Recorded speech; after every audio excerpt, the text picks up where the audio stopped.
Hello friends, എല്ലാവർക്കും നമ്മുടെ സുമി മുഫാസ് ടെസ്റ്റി കിച്ചണിലേക്ക് സ്വാഗതം.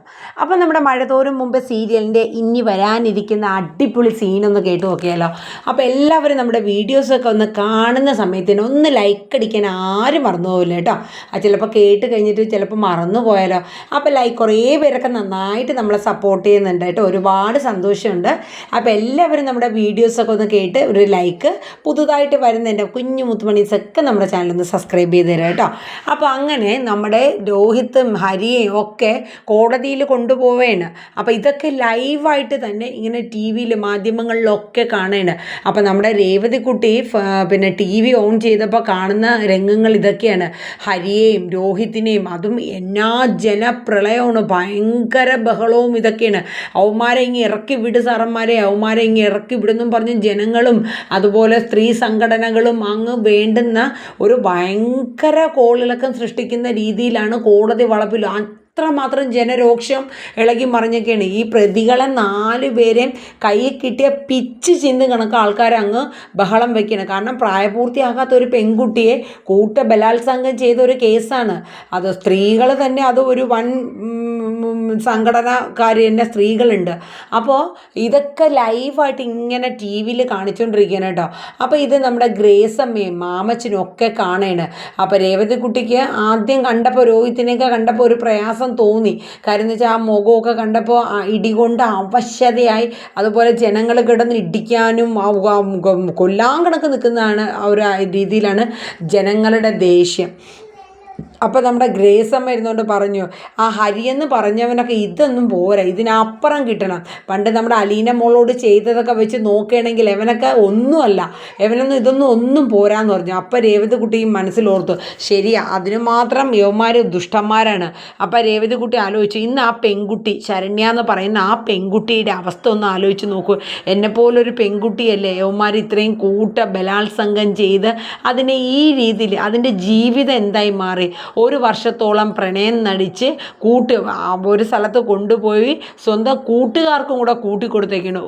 ലോകത്ത് ഇത്രയും ഒരു ഇത് നീചമായ ഒരു പ്രവൃത്തി ചെയ്യുക രേവതിക്കുട്ടി. അതൊക്കെ ഓർത്ത് വല്ലാണ്ടങ്ങ് ആവേണ്ട കേട്ടോ. ഇതൊക്കെ കണ്ടുകൊണ്ടിരുന്നപ്പോൾ നമ്മുടെ മാമച്ചൻ പറഞ്ഞു, യവന്മാർ ഇനി എന്തായാലും യവന്മാർക്ക് ജാമ്യമൊന്നും കിട്ടില്ല, യവന്മാർക്ക് നല്ല ശിക്ഷ തന്നെ കിട്ടണം. അപ്പം അതിൽ ടി വിയിൽ ഇങ്ങനെ കാണിക്കാനായിട്ടോ ഇതിനെ പിന്താങ്ങിക്കൊണ്ട് കുറേ സ്ത്രീ സംഘടനകൾ രംഗത്ത് വന്നിട്ട് അവരതിൻ്റേതായ രീതിയിൽ ഈ കേസ് എന്ന് വെച്ചാൽ മാധ്യമങ്ങൾക്ക് ഒന്നല്ലെങ്കിൽ ഒന്ന്. അപ്പോൾ ഇത്രയും ഒരു പീഡന കേസാകുമ്പം പിന്നെ പറയാനുണ്ടല്ലോ.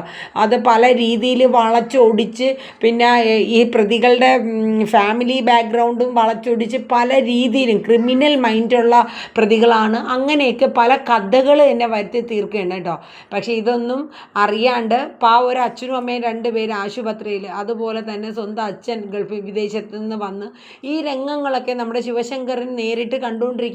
രാജീവും ശിവശങ്കരനൊക്കെ ഒരച്ഛൻ്റെ ഒരു അവസ്ഥ, അവർ ആ കോടതി വളപ്പിൽ ജനങ്ങളുടെ കണ്ണിപ്പെടാണ്ട് തങ്ങളുടെ മകൻ്റെ അവസ്ഥ കണ്ട് ഒളിച്ചു നിൽക്കേണ്ടി വന്ന ഒരവസ്ഥയാണ് ശിവശങ്കരന്.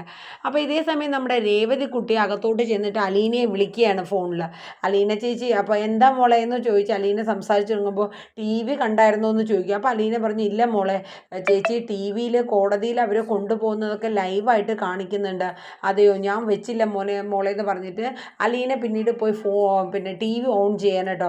ടി വി വെച്ചപ്പോൾ കാണുന്ന രംഗങ്ങൾ, ഈ ഇത്രയും വലിയ ജനക്കൂട്ടങ്ങളുടെ ഇടയിൽ നിന്ന് പോലീസുകാർ കഷ്ടപ്പെട്ട് ഹരിയെയും രോഹിത്തിനെയും മറ്റ് 2 പ്രതികളെയും കൂടെ കോടതിക്കകത്ത് കയറ്റുന്ന സീനൊക്കെയാണ് കാണിക്കുന്നത്.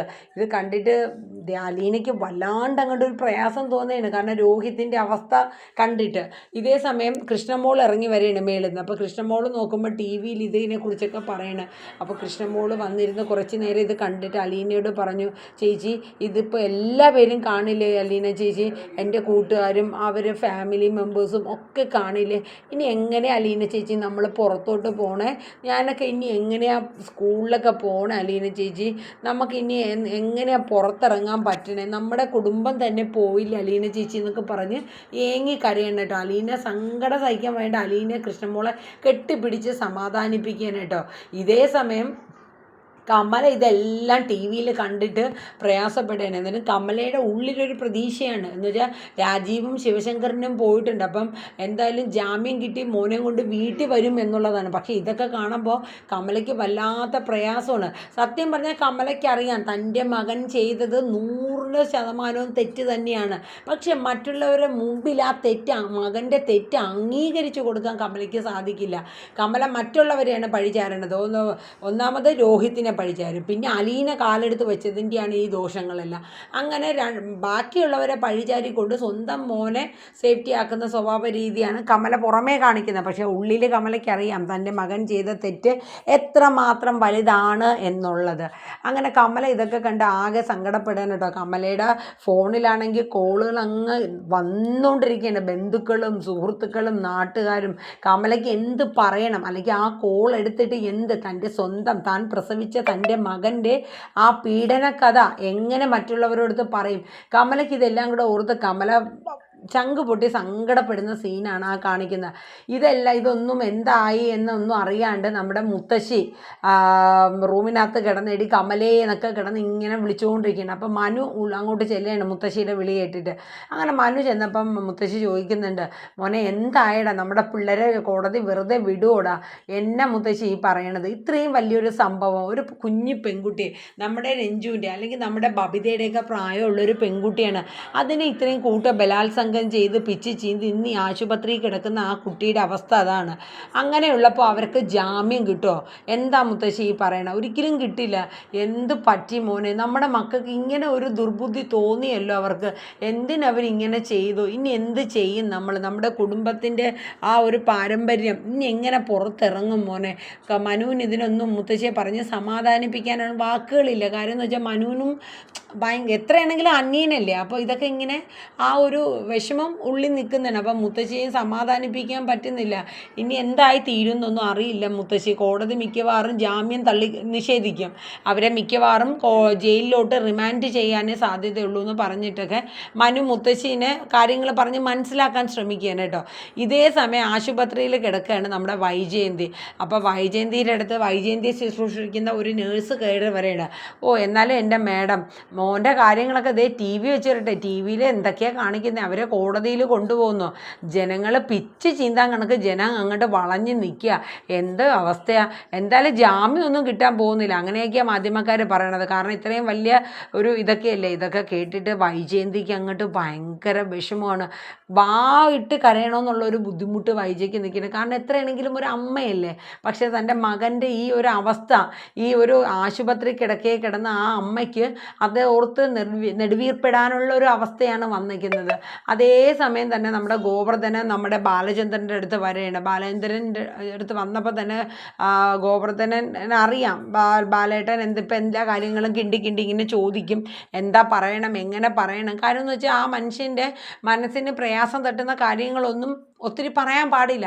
പക്ഷേ ബാലചന്ദ്രന് വരും കാര്യങ്ങളെല്ലാം ബാലചന്ദ്രൻ ഈ ആശുപത്രി കിടക്കയിൽ കിടന്നുകൊണ്ട് തന്നെ ബാലചന്ദ്രൻ അറിയാം തൻ്റെ മകൻ എന്തായാലും ജാമ്യം കിട്ടില്ല, കോടതി എന്തായാലും റിമാൻഡ് ചെയ്യും എന്നുള്ളതൊക്കെ അറിയാം. എന്നാലും ഒരു അച്ഛൻ എന്ന നിലയ്ക്ക് ആ മനസ്സിൻ്റെ ഒരു തേങ്ങൽ കൊണ്ട് ഗോവർദ്ധനോട് ചോദിക്കുകയാണ്, എന്തായി കോടതിയിലെ കാര്യങ്ങളൊക്കെ, അവർക്ക് ജാമ്യത്തിന് എന്തെങ്കിലും സ്കോപ്പ് ഉണ്ടാവുമോ ഗോവർദ്ധന?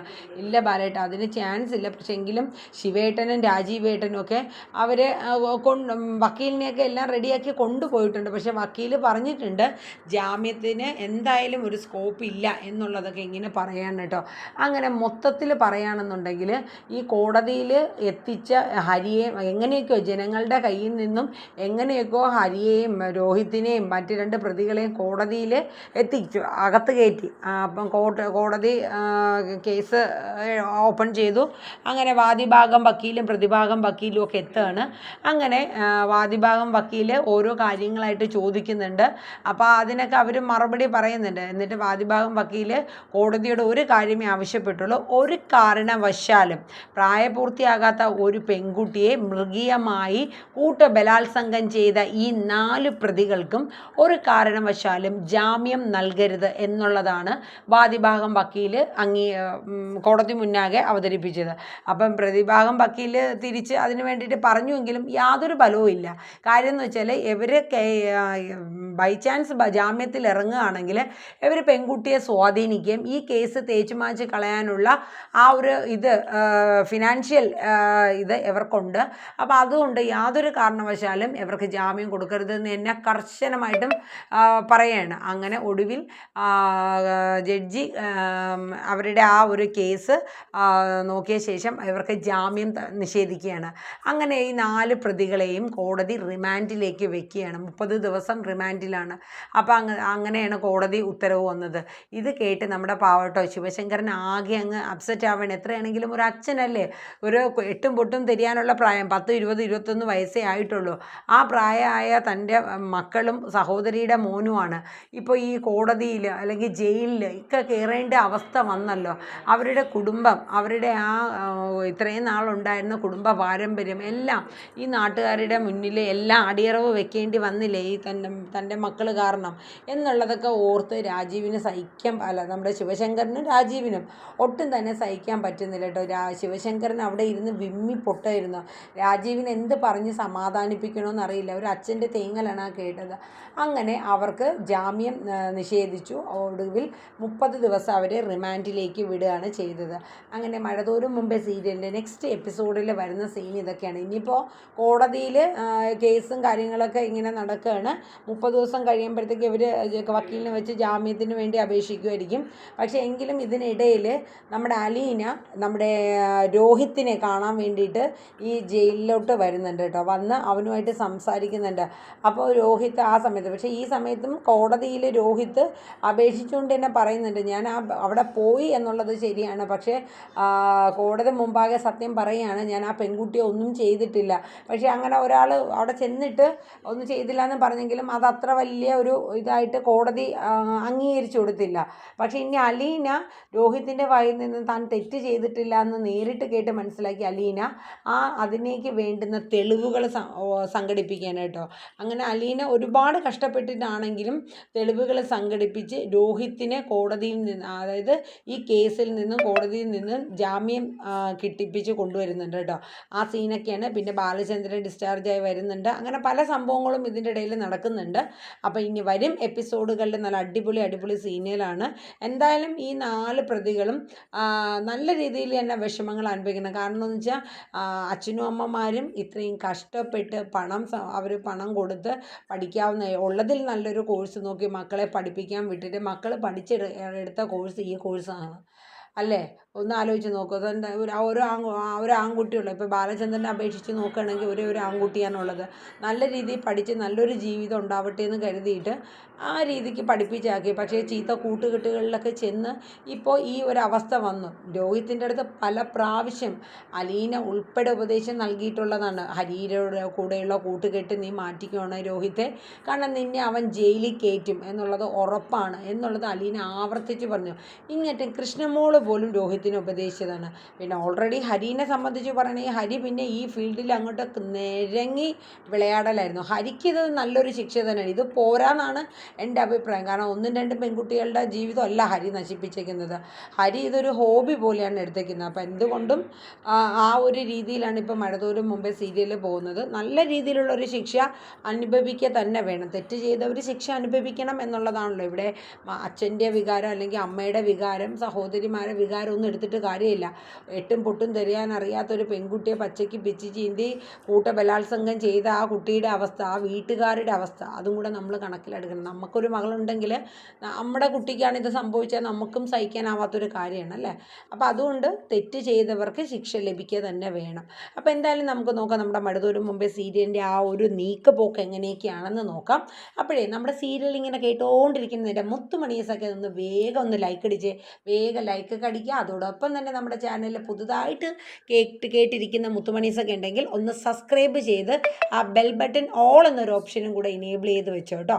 നമ്മുടെ ഈ കഥകളൊക്കെ കറക്റ്റ് ടൈമിന് എത്തുമ്പോൾ നിങ്ങൾക്ക് നോട്ടിഫിക്കേഷൻ വരണ്ടേ, അതുകൊണ്ടാണ് ആ ബെൽ ബട്ടൺ ഓളും കൂടെ ഇനേബിൾ ചെയ്യാൻ പറഞ്ഞത്. അപ്പോൾ എല്ലാവർക്കും നല്ലൊരു ശുഭരാത്രി പറഞ്ഞുകൊണ്ട് ഇന്നത്തെ കാറ്റത്തെ കിളിക്കൂടിൻ്റെ എപ്പിസോഡ് പ്രൊമോ ഇവിടെ വൈൻഡപ്പ് ആവുന്നു. Tata bye bye, take care, thank you.